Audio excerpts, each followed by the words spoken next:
বাংলাদেশের সংসদে সত্যি কি জঙ্গি আছে? কেন বলতেছি, একজন সাংসদ দেখলাম, ওনার নাম, পুরা নাম আমি জানি না, নামটা হলো হানজালা। উনি সংসদে স্পিকারের কাছে বিচার দিলেন। উনি সংসদে এই একটা অধিবেশনে দুইবার বিচার দিচ্ছে। একটা বিচার দিচ্ছে মাননীয় স্পিকার, মানে ওর জুতা হারিয়ে গেছে, ফেসবুকে স্ট্যাটাসও দিচ্ছে উনি, সংসদে মসজিদে সে নামাজ পড়তে গিয়ে জুতা হারাইছে। বাংলাদেশ স্বাধীন হয়েছে ৫৪ বছর। এই ৫৪ বছরের ইতিহাসে কারো কোনোদিন কিন্তু কোনো জুতা হারায় নাই। তাহলে কি এই সংসদের চোরও আছে? ওখানে তো এমপিরা ছাড়া আর কেউ থাকে না, নামাজ পড়তে যায় না, রেস্ট্রিক্টেড এরিয়া, যাওয়া সম্ভব না। তাহলে কি সংসদের এমপিদের ভিতরে চোর আছে? কি আশ্চর্য কথা! সংসদে এটা শুনতে হইতেছে যে মাননীয় স্পিকার আমার জুতা চুরি করে নিয়ে গেছে। এই গেল একটা। আবার দেখলাম উনি বিচার দিল, নাম হলো কি হানজালা এমপি সাহেব। ওনার পুরা নামটা আমি জানি না। উনি বলছে, মাননীয় স্পিকার, আমি এখান দিয়ে হাইটে আসতেছিলাম, সেনাবাহিনী আছে, পুলিশ বাহিনী আছে, এখান দিয়ে কেউ কেউ আমাকে বলতেছে এই যে জঙ্গি যায়, জঙ্গি যায়, জঙ্গি যায়। তো মহাবিপদ। যাক, উনি স্পিকারের কাছে বিচার দিয়েছে, ভালো কথা।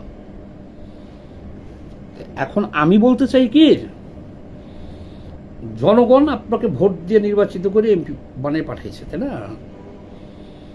সেই জনগণের বিরুদ্ধে আপনি সংসদে বিচার দিতেছেন। জনগণ কেন বলতেছে আপনাকে যে এই যে জঙ্গি যায়, জঙ্গি যায়, কেন বলতেছে বলেন? কারণ এই জনগণ দেখে অভ্যস্ত যে একজন সংসদ সদস্য প্যান্ট, শার্ট, কোট, টাই বা পায়জামা পাঞ্জাবি পরে কত সুন্দরভাবে সংসদে যায়। তো এই সংসদে তো আরো অনেক এমপিরা গেল, কাউকে তো বলে নাই যে জঙ্গি যায়, জঙ্গি যায়। আপনারা দেখলে কেন বলতেছে জঙ্গি যায়, জঙ্গি যায়? এই জায়গাটা আপনার সংশোধন হইতে হবে। যেমন ধরেন, আপনার মাথায় একটা বিশাল পাগড়ি, এরকম পাগড়ি। জনগণ ধর্মের বিরুদ্ধে না, আপনাকে আমিও ধর্মের বিরুদ্ধে বলতেছি না, কিন্তু আপনার মুখে দাড়ি থাকতেই পারে, পাঞ্জাবি আপনি পরতেই পারেন, কিন্তু আপনি যে কায়দায় পোশাক আশাক, লেবাস, মাথায় যে পাগড়ি যেভাবে বাঁধছেন, যেরকম কায়দায় পাঞ্জাবি পরছেন,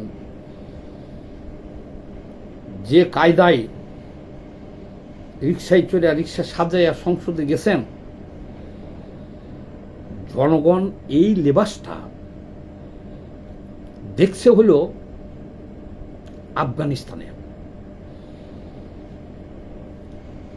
আপনার এই লেবাসটা দেখছে জঙ্গিরা ব্যবহার করে। মানে যতগুলো জঙ্গি পৃথিবীতে ধরা পড়েছে বোমা বাজি করিয়া,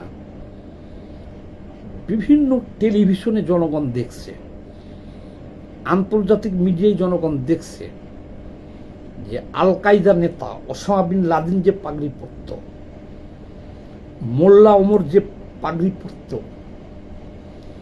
আরো অসংখ্য আত্মঘাতীরা যে মাঝে মধ্যে এসে ভিডিও বার্তা দিত, এই ঠিক আপনার মতো এই পোশাকটা গুলা পরা ছিল তারা। এখন জনগণ ওই যে তারা দেখছে এবং দেখে যে বিশ্ববিখ্যাত জঙ্গিরা এই ধরনের পাগড়ি পরে, এই ধরনের টুপি পরে, এই ধরনের পোশাক পরে, এই ধরনের দাড়ি রাখে, লেবাস। এই জন্য আপনাকে দেখার পরে জনগণ মনে করছে যে জঙ্গি। জনগণ অত লেখাপড়া জানে না, অত কিছু বুঝে না। জনগণ বিশ্ব মিডিয়ায় যে সমস্ত জঙ্গিদেরকে দেখছে, ধরা পড়ছে বা ভিডিও বার্তা দিচ্ছে বা যুদ্ধ করতেছে, তাদের যে লেবাস দেখছে, পাগড়ি দেখছে, টুপি দেখছে, আপনাকে সেই লেবাসে দেখার কারণেই জনগণ আপনাকে জঙ্গি বলছে। এখানে আপনি বিচার দিয়া ভাই এদেরকে জেলে নিয়া কি করবেন? কয়জনকে আপনি জেলে নেবেন? আপনি যান হাইটা বাংলাদেশের যেখান দিয়ে যাইবেন, জনসাধারণ তো আপনাকে দেখলে প্রথমে ভয় পাবে, চমকাইয়া উঠবে, তারপরে বলবে এই যে জঙ্গি যায়, এই যে জঙ্গি যায়। যান আপনি বাংলাদেশের 64 জেলা, যেখানে যাবেন সেখানেই তো আপনাকে এটা বলবে। আপনি একজন মাননীয় সাংসদ, আপনাকে কি বলবে? বলবে এই যে জঙ্গি যায়। আরে আপনার প্রতি তো তাদের কোনো ব্যক্তিগত রাগ নাই, ব্যক্তিগতভাবে আপনাকে তো ভাই চিনেও না তারা। জনগণ আপনাকে জঙ্গি বলে নাই। জনগণ জঙ্গি বলছে আপনার ওই পোশাকটাকে।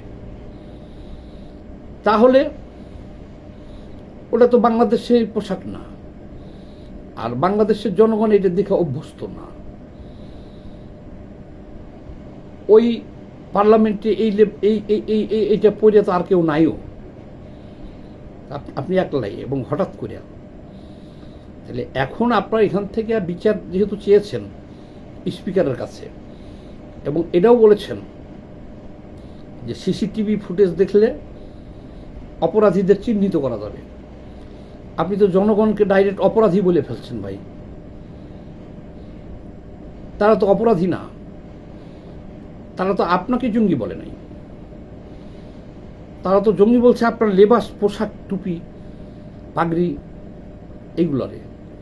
কারণ আসলেও এগুলো জঙ্গিরা ব্যবহার করে। তাহলে আপনি বিচার পাইতেই পারেন, বিচার চাইতেই পারেন, কিন্তু আমার পরামর্শ হলো আপনি হয় মেনে নেন যে এই পোশাক পরে যাইবেন, আপনাকে জঙ্গি মানুষ বলবেই, কারণ ওই যে বললাম সমস্যাটা। আর না হলে আপনি আপনার এই পোশাক চেঞ্জ করেন। সংসদে আরও যারা এমপি হয়েছে না, তারা যেহেতু তারা যেভাবে সেফ পায়জামা পাঞ্জাবি পরে যায়, আপনার এটুকু উপকার আমি করতে পারি, এইটুকু পরামর্শ আমি দিলাম যে আপনি যদি এই লেবাসটা পরিবর্তন করেন, আপনাকে আর কেউ জঙ্গি বলবে না। কারণ আপনি জঙ্গি না, এবং আপনার সাথে কারো কোনো ব্যক্তিগত বিরোধ নাই। মূলত জঙ্গি বলা হয়েছে আপনার ওই পোশাকটুকুর কারণে। যে পোশাকটা মোল্লা ওমর পরত, ওসামা বিন লাদেন পরত, আরও যারা জঙ্গি আছে ভয়ঙ্কর পরত এই ধরনের পাগড়ি, এই কারণে বলছে। এখন আপনি আমার পরামর্শ নিবেন কি নিবেন না, এই ভিডিওটা আপনার কাছ পর্যন্ত যাবে কি যাবে না সেটা আমি জানি না। আচ্ছা, আর আরেকটা কথা বলি, এই সংসদে বিএনপির একজন প্রার্থী আমি দেখলাম,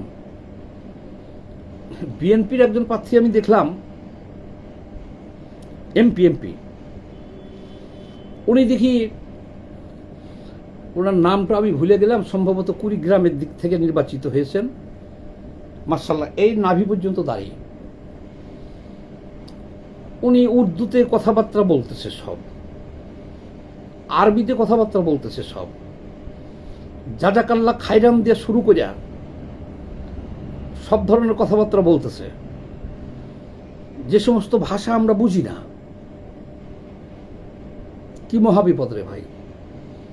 জনগণের এই শত শত কোটি টাকা খরচ করে সংসদ চলতেছে, জনগণ নির্বাচিত করে আপনাকে এমপি পাঠাইলে আপনি শুধু আপনার এলাকার জনগণের এমপি যে তা না, আপনার তো কথা আমরা সারা বাংলাদেশের মানুষ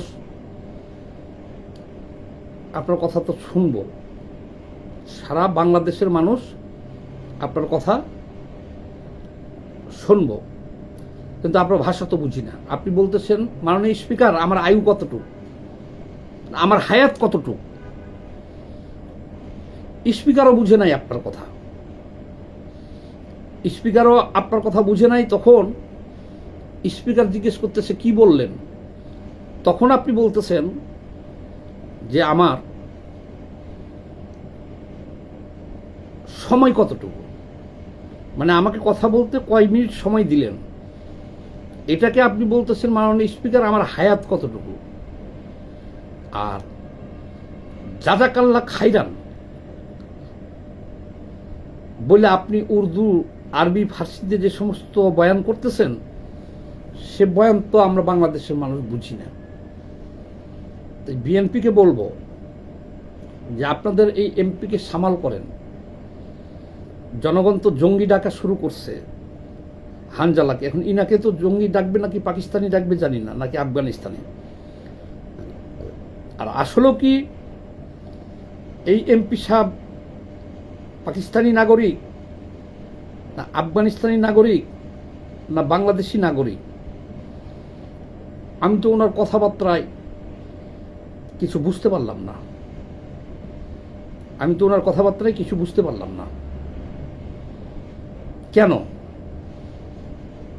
ওরা কি বিএনপি কি ট্রেনিং দেয় নাই?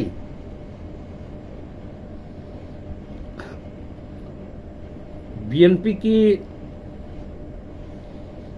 ট্রেনিং দেয় নাই? বিএনপি কি এগুলো দেখে না? বিএনপির যে সমস্ত সংসদ সদস্য নির্বাচিত হয়েছেন তাদের কার্যক্রম কি বিএনপি দেখে না? কেন উনি উর্দুতে কথা বলবে, কেন উনি জাজাকাল্লা খাইরান বলবে, কেন উনি সময়কে মৌত বলবেন, হায়াত বলবে কেন, মৌত বলবেন কেন? জনগণ তো এগুলো ভাষা বুঝে না। জনগণ তো এখন এমনি তো এই সংসদে ৭৭ জন সংসদ আছে হলো জামায়াতের, এদেরকে নিয়ে অনেক অভিযোগ যারা সংসদ বুঝে না, সংসদে একটা মাদ্রাসা বানিয়ে ফেলছে। কাজে আমি বিএনপির নেতৃবৃন্দর দৃষ্টি আকর্ষণ করতেছি যে যাতে আমাদের এই সংসদটাই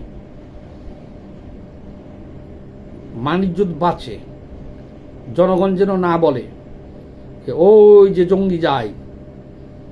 এখন বিএনপির যে হানজালাকে যেমন জনগণ বলতেছে ওই যে জঙ্গি যায়, তেমনই বিএনপির এই এমপিকে দেখলে যদি বলে এই যে আল কায়দা যায়, এই যে পাকিস্তানি যায়, তখন তো উনিও বিচার চাইব স্পিকারের কাছে। বিচার বুচারের কাম নাই। আমরা দৃঢ়ভাবে বিশ্বাস করি যে এই সংসদে কোনো জঙ্গি নাই বা পাকিস্তানি তালেবানি নাই। সবাই ভালো থাকবেন, ধন্যবাদ।